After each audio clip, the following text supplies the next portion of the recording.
की नब्ज पर टिकी दुनिया, समुद्रों में तैरती ताकत और महाशक्तियों की सियासत, क्या यह सब महज इत्तेफाक है या किसी बड़ी चाल का हिस्सा?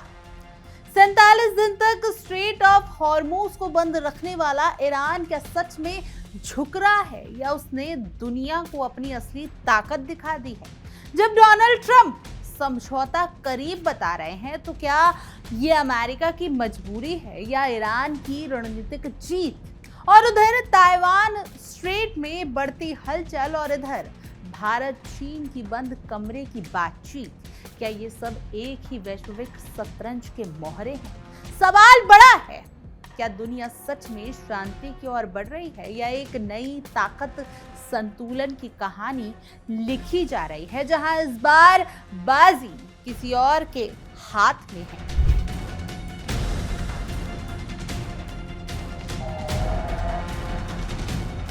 नमस्कार, मेरा नाम भावना सुखीजा है और आप देख रहे हैं इंडिया डेली का खास शो विश्व युद्ध।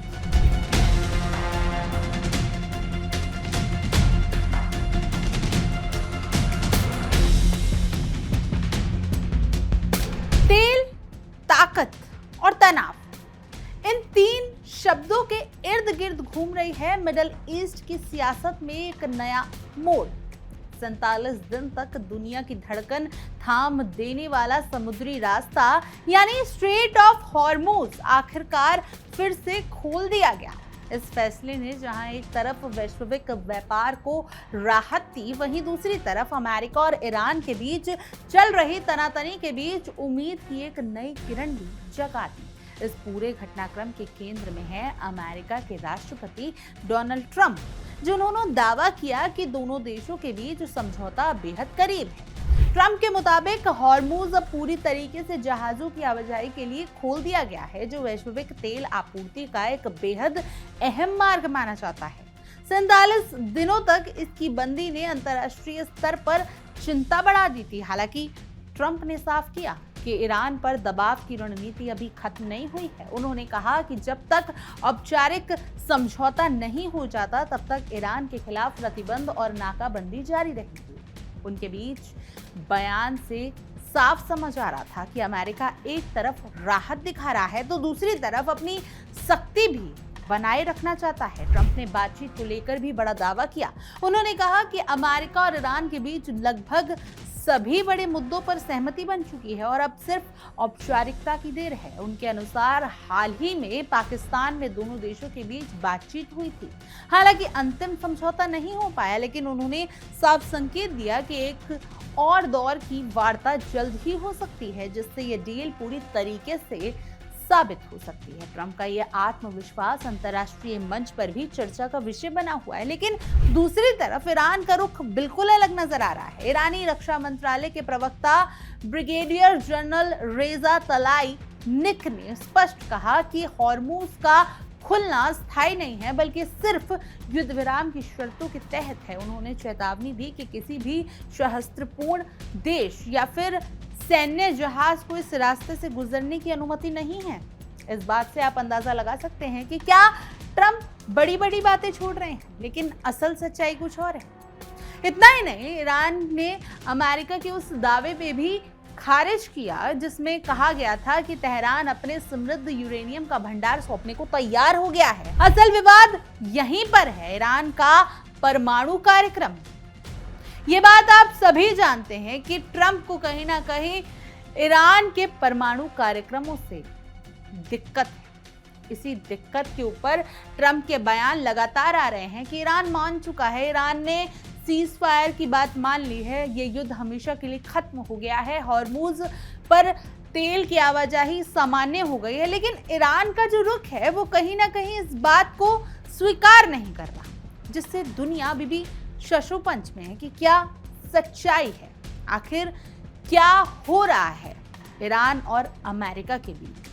जहां अमेरिका चाहता है कि ईरान पूरी तरीके से परमाणु हथियारों के विकास से दूर रहे, वहीं ईरान बार बार ये दोहरा रहा है कि उसका कार्यक्रम केवल शांतिपूर्ण उद्देश्यों के लिए है। विशेषज्ञों का मानना है कि ईरान स्थायी रूप से यूरेनियम संवर्धन बंद करने के लिए तैयार नहीं है और चाहता है कि यह प्रतिक्रिया उसके अपने नियंत्रण में ही जारी रहे। ऐसे में ट्रंप के दावों और ईरान की हकीकत के बीच का अंतर साफ दिखाई देता है। इसी बीच कूटनीति की हलचल तेज हो गई है। खबर है कि दोनों देशों के प्रतिनिधिमंडल फिर से बातचीत के लिए पाकिस्तान पहुंच सकते हैं। हालांकि अमेरिकी प्रशासन ने अभी इसकी आधिकारिक पुष्टि नहीं दी है, लेकिन संकेत मिल रहे हैं कि उपराष्ट्रपति जेडी वैंस और विशेष दूत स्टीव विटकॉफ इस मिशन में शामिल किया जा सकता है। ये सब ऐसे समय में हो रहा है जब अमेरिका ने हॉर्मूज के पास अपने युद्धपोतों की संख्या भी बढ़ा दी है, जो एक तरफ बातचीत और दूसरी तरफ दबाव की दोहरी रणनीति को दर्शा रहा है। यानी हालात अभी भी पूरी तरीके से सामान्य नहीं हुए हैं, लेकिन एक बात साफ दिखाई दे रही है, तनाव के बीच बातचीत के दरवाजे खुले हैं। हॉर्मूज का खुलना एक सकारात्मक संकेत जरूर है, लेकिन असली परीक्षा उस समझौते की होगी जिसका इंतजार पूरी दुनिया कर रही है। अब देखना यह है कि क्या ट्रंप का समझौता करीब है, या फिर ट्रंप का दावा हकीकत बनता है, या फिर यह तनाव एक बार फिर किसी बड़े टकराव की ओर बढ़ता है। खैर, आप इसी मुद्दे पर सबसे पहले देखिए हमारे सहयोगी विवेक शानलिया के खास शो इंडिया बोल रहा है कि ये खास पेशकश।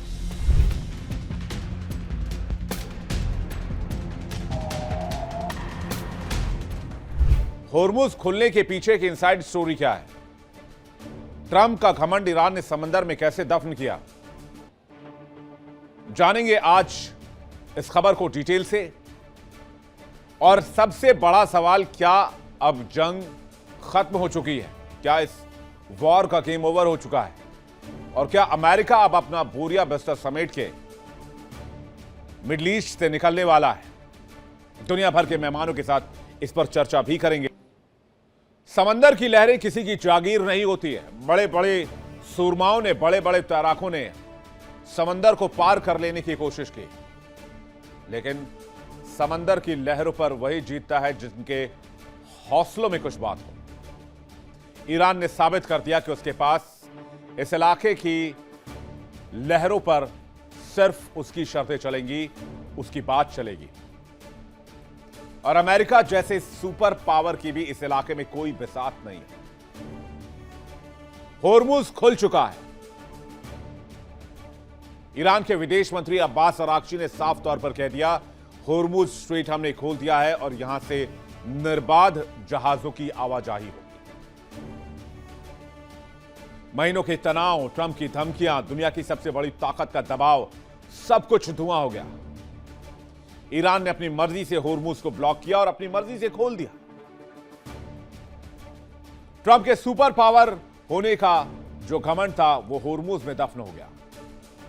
ट्रंप चाहे जितना जोर लगाएं, जितना गड़गड़ाएं, जितना धमकाएं, हकीकत यही है कि होर्मुज ईरान ने खोला है और अपनी मर्जी से खोला है। और ये मैं आपको साबित करके देता हूं। अब जरा इस तस्वीर को देखिए, जरा फुल स्क्रीन में तस्वीर आपको दिखाता हूं। होर्मुज खुलने के बाद जहाज अपने अपने मंजिलों की तरफ बढ़ने लगे हैं। एक साथ कतार में कई जहाज आप देख रहे होंगे जो कई दिनों से गल्फ ऑफ पर्शिया में, पर्शियन गल्फ में कैद थे, वो यहां से धीरे धीरे निकल रहे हैं। शांति नजर आ रही है। याद कीजिए वो दिन जब ट्रंप हर रोज एक नई धमकी देते थे। कभी ईरान का भूगोल बदल देने की धमकी, कभी ईरान को खत्म कर देने की धमकी, कभी ईरान को नेस्तनाबूद कर देने की धमकी, ईरान पर सैंक्शंस, जंगी जहाजों का बेड़ा, युद्धपोतों का घेरा। ट्रंप का वो लहजा जैसे दुनिया उनकी मुट्ठी में हो। ट्रंप ने सोचा था जैसे वेनेजुएला में तख्ता पलट किया, वैसे ही ईरान को 2 मिनट में दबा देंगे। लेकिन डोनाल्ड ट्रंप ये भूल गए, रेत जितनी कस के पकड़ो उतनी तेजी से फिसलती है, और ईरान वही रेत है। ईरान ने ईंट का जवाब पत्थर से देने की ठानी। नतीजा सबके सामने है। आज ईरान ने ट्रंप का युद्ध वाला फितूर उतार दिया है। कैसे खुला होर्मुज स्ट्रेट, जरा समझने की कोशिश करते हैं। आइए देखते हैं। लेबनान में सीजफायर के बाद ईरान ने होर्मुज खोला है। ये वही लेबनान है जिसे इजराइल और अमेरिका तिनके की तरह समझते थे। और जैसे ईरान के साथ अमेरिका ने सीजफायर किया था, आपको याद होगा कि लेबनान पर इजराइल ने कितना बड़ा हमला किया था, 260 लोगों को मार दिया था। जिस पर ईरान ने साफ तौर पर कह दिया था कि यह सब नहीं चलेगा। अगर सीजफायर ईरान के साथ है तो लेबनान भी उसमें शामिल होगा। कमर्शियल जहाजों के लिए इसके बाद होर्मुज का रास्ता खुला है। किसी भी सैन्य जहाज की आवाजाही पर अब भी रोक रहेगी। सीजफायर की बाकी अवधि तक होर्मुज खुला रहेगा। 22 अप्रैल तक जहाजों की निर्बाध आवाजाही चलती रहेगी।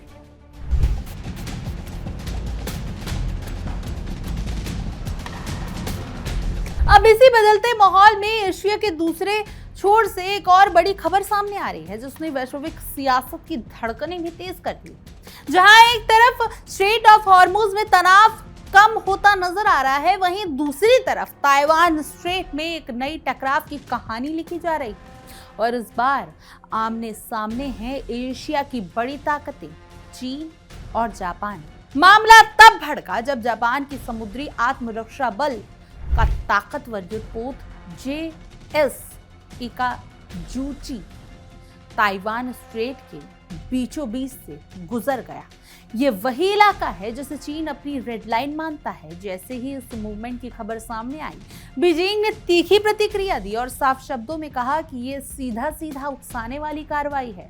चीन ने इसे अपनी संप्रभुता और सुरक्षा के लिए खतरे के तौर पर पेश किया। जापान का ये कदम अचानक नहीं हुआ, बल्कि पिछले कुछ समय से उसकी रणनीति में बदलाव का संकेत देता है। पहले टोक्यो इस रास्ते से अपने जहाज भेजने से बचता था ताकि चीन को नाराज ना किया जाए, लेकिन 2024 में साजा नामी नाम के डिस्ट्रॉयर के गुजरने के बाद ये सिलसिला शुरू हुआ तो अब लगातार जारी है। फरवरी और जून 2025 में भी जापानी जहाज इस रास्ते से गुजरते थे और इकाजुची की एंट्री ने इसे और ज्यादा संवेदनशील बना दिया है। इस पूरे घटनाक्रम के पीछे एक और बड़ा सैन्य मकसद भी छिपा है। बताया जा रहा है कि यह जापानी युद्धपोत फिलीपींस में होने वाले संयुक्त सैन्य अभ्यास बालिकातन में हिस्सा लेने जा रहा है। यह अभ्यास अमेरिका और उसके सहयोगियों के साथ मिलकर किया जा रहा है, जो खुद चीन के लिए एक बड़ा संकेत है। यानी यह सिर्फ एक जहाज की आवाजाही नहीं, बल्कि ताकत दिखाने की एक सोची समझी साजिश लग रही है। चीन ने इस पर तुरंत सख्त रुख अपनाया। चीनी विदेश मंत्रालय ने कहा कि ताइवान का मुद्दा उनके लिए रेड लाइन है और इसमें किसी भी तरह का बाहरी दखल बर्दाश्त नहीं किया जाएगा। चीन ने जापान से वन चाइना नीति का सम्मान करने और ऐसे कदमों से बचने की चेतावनी दी। साथ ही पीपल्स लिबरेशन आर्मी यानी PLA को भी अलर्ट कर दिया गया। चीन के ईस्टर्न थिएटर कमांड ने बताया कि उन्होंने स्थिति पर नजर रखने के लिए अपनी हवाई और नौसैनिक संसाधन तैनात कर दिए। यानी साफ है कि बीजिंग इस मामले को हल्के में लेने वाला नहीं है। हर मूवमेंट पर नजर रखी जा रही है ताकि किसी भी स्थिति को तुरंत जवाब दिया जाए। अगर व्यापक नजरिए से देखें तो टकराव सिर्फ चीन और जापान के बीच नहीं है, इसी के पीछे ताइवान का मुद्दा है, जो लंबे समय से वैश्विक राजनीति का सबसे संवेदनशील विषय बना हुआ है।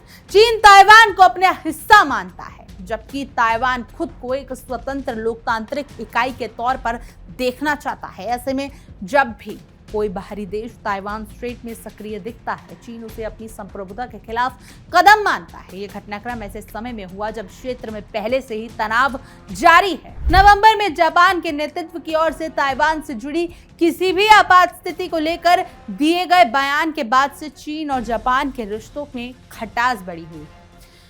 अब यही नीति घटना उस खाई को और गहरा कर रही है। दुनिया के लिए चिंता की बात यह है कि एक तरफ मिडल ईस्ट में हालात पूरी तरीके से स्थिर नहीं हुए हैं और दूसरी तरफ एशिया में एक नया फ्लेयर पॉइंट उभर रहा है।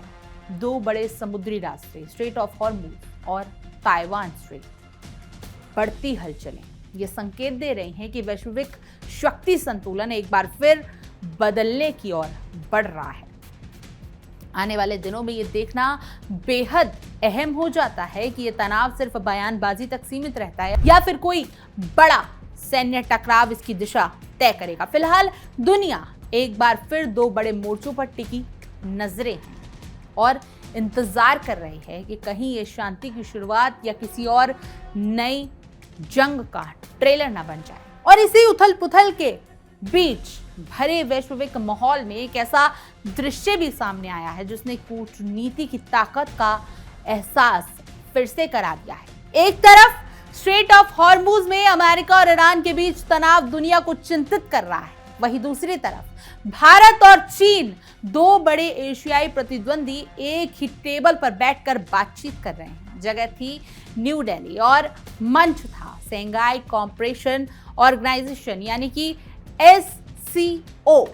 16 और 17 अप्रैल को हुई इस बंद कमरे की बैठक ने कई संकेत दे दिए। भारत की ओर से SCO नेशनल कोऑर्डिनेटर राजदूत आलोक ए डिम्बरी ने नेतृत्व किया, जबकि चीन की तरफ से राजदूत यान बैनबिन मौजूद थे। दोनों पक्षों ने औपचारिक बयान भले ही संतुलित रखा हो, लेकिन बातचीत का एजेंडा काफी व्यापक और राजनीतिक था। इसमें सिर्फ संगठन के भविष्य की बात नहीं हुई, बल्कि उस भरोसे को फिर से बनाने की कोशिश भी दिखी जो पिछले कुछ सालों में सीमा विवाद के कारण कमजोर पड़ रहा था। इस बैठक में खास तौर पर SCO के भीतर सहयोग को मजबूत करने का जोर दिया गया। दोनों देशों ने इस बात पर सहमति जताई कि क्षेत्रीय स्थिरता और सुरक्षा के लिए आपसी समन्वय जरूरी है। आतंकवाद, उग्रवाद और कट्टरता जैसे मुद्दों पर साझा रणनीति बनाने की दिशा में भी बातचीत आगे बढ़ी। भारत लंबे समय से इस मंच का इस्तेमाल इन खतरों के खिलाफ सहयोग बढ़ाने के लिए करता रहा और चीन ने भी इस एजेंडे पर समर्थन जताया। लेकिन असली दिलचस्पी उस अनकही बातचीत में है जो बंद दरवाजे के पीछे हुई। जानकारों का मानना है कि इसमें व्यापार, सीमा प्रतिबंध और कनेक्टिविटी जैसे मुद्दों पर भी गंभीर चर्चा हुई। खासतौर पर पूर्वी लद्दाख में 2024 के बाद जो स्थिति सामान्य हुई है, उसके बाद दोनों देश अपने रिश्तों को धीरे धीरे पटरी पर लाने की कोशिश कर रहे हैं। ये बैठक उसी प्रतिक्रिया का हिस्सा मानी जा रही है। बैठक के दौरान दोनों प्रतिनिधिमंडलों ने विशेष मंत्रालय के सेक्रेटरी CB जॉर्ज से भी मुलाकात की। इस दौरान व्यापार बढ़ाने, लोगों के बीच संपर्क सुधारने और क्षेत्रीय कनेक्टिविटी को मजबूत करने जैसे मुद्दों पर विचार हुआ। ये साफ संकेत है कि दोनों देश सिर्फ तनाव कम करने तक सीमित नहीं चाहते, बल्कि सहयोग के नए रिश्तों की तलाश कर रहे हैं। कुछ समय पहले में बहुद्वीपीय मंचों पर भारत और चीन की सक्रियता बढ़ी है। ब्रिक्स और SCO जैसे मंचों पर दोनों देश अब ज्यादा समन्वय के साथ काम करते नजर आ रहे हैं। प्रधानमंत्री नरेंद्र मोदी का चीन में आयोजित SCO शिखर सम्मेलन में हिस्सा लेना और चीन का भारत की ब्रिक्स अध्यक्षता का समर्थन करना इसी बदलती रणनीति का हिस्सा है। आने वाले महीनों में ये कूटनीतिक गतिविधि और तेज हो सकती है। खबर है कि चीन के विदेश मंत्री वांग यी मई में भारत आ सकते हैं, जबकि सितंबर में होने वाले शिखर सम्मेलन के लिए राष्ट्रपति शी जिनपिंग के भारत दौरे की संभावना जताई जा रही है। और अगर ऐसा होता है तो ये दोनों देशों के रिश्तों में एक बड़ा मोड़ साबित हो सकता है। भारत के लिए SCO सिर्फ एक संगठन नहीं, बल्कि एक रणनीतिक मंच है। इसके जरिए भारत मध्य एशिया तक अपनी पहुंच मजबूत करना चाहता है और क्षेत्रीय कनेक्टिविटी को बढ़ावा देना चाहता है। साथ ही भारत ये भी सुनिश्चित करना चाहता है कि इस मंच पर संप्रभुता और क्षेत्रीय अखंडता का सम्मान बना रहे, जो उसके लिए बेहद अहम है। इस पूरी कहानी का सबसे बड़ा संदेश यही है कि दुनिया भले ही अलग अलग मोर्चों पर तनाव से जूझ रही हो, लेकिन कूटनीति अभी भी जिंदा है। जहां एक तरफ समुद्री रास्तों पर ताकत का प्रदर्शन हो रहा है, वहीं दूसरी तरफ बंद कमरों में बातचीत के जरिए समाधान खोजने की कोशिश जारी है। अब सवाल ये है कि क्या भारत और चीन के बीच ये संवाद आगे चलकर ठोस नतीजे में बदल पाएगा, या फिर ये सिर्फ एक कूटनीतिक औपचारिकता बनकर रह जाएगा। फिलहाल इतना जरूर है कि दोनों देशों ने यह दिखा दिया है कि मतभेदों के बावजूद बातचीत के दरवाजे बंद नहीं हुए हैं, और शायद यही इस वक्त की सबसे बड़ी उम्मीद है। मेरे हाल आपकी इन मुद्दों पर क्या कुछ राय है, आप हमें कमेंट करें और जरूर बताएं। और तमाम देश और दुनिया की खबरों के लिए आप देखते रहिए इंडिया डेली और हमारा खास शो विश्व युद्ध। देखिए इंडिया डेली 24/7 अब आपकी स्मार्ट टीवी पर। इंडिया डेली मौजूद है सभी डिजिटल प्लेटफॉर्म पर लाइव और लगातार। इंडिया डेली 24/7 हर दिन राष्ट्र को समर्पित।